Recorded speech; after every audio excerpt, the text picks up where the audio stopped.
आज का टॉपिक है प्रोफेशन। प्रोफेशन मतलब क्या होता है? पेशा। जैसे डॉक्टर, वकील, टीचर, छात्र, नर्स, ये सब क्या है? एक पेशा है, एक क्या है? प्रोफेशन है। और इसके साथ आर्टिकल हम लोग कैसे लगाते हैं? इसके साथ जब ये प्रोफेशन सब्जेक्ट आएगा, जब ये प्रोफेशन सब्जेक्ट का काम करेगा तो कौन सा आर्टिकल लगाएंगे? द। और यही प्रोफेशन ऑब्जेक्ट का काम करेगा तो क्या लगाएंगे? आर्टिकल ए चाहे एन। फिर से बोल दे रहे हैं, अगर प्रोफेशन आएगा किसी वाक्य में, अगर वो सब्जेक्ट का काम कर रहा है तो सब्जेक्ट का काम कर रहा है तो कौन सा आर्टिकल? Article the. ऑब्जेक्ट का काम कर रहा है तो कौन सा आर्टिकल? आर्टिकल ए या एन। किसको देख के? नाउन को देखकर। ठीक है। उसी तरह से यहाँ पे प्रोफेशन एक आया है टीचर। ठीक है, टीचर आया है। टीचर देखिए यहाँ पे सब्जेक्ट का काम कर रहा है, नहीं कर रहा है? शुरू में है मतलब सब्जेक्ट है, लास्ट में है मतलब क्या है? ऑब्जेक्ट है। तो शुरू में है सब्जेक्ट काम कर रहा है, आर्टिकल क्या लगेगा? आर्टिकल द लगेगा।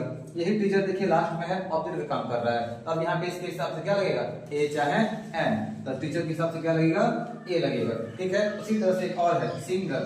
सिंगर यहाँ पे किसका काम कर रहा है? शुरू में सब्जेक्ट का काम कर रहा है, सब्जेक्ट का काम कर रहा है, क्या लगाएंगे? आर्टिकल द लगाएंगे। उसी तरह से लास्ट में फिर काम आ गया सिंगर। देखिए यहाँ पे सिंगर लास्ट में आ गया, ऑब्जेक्ट का काम कर रहा है, ऑब्जेक्ट का काम कर रहा है मतलब आर्टिकल ए चाहे एन। तो सिंगर के हिसाब से क्या लगेगा? ए लगेगा।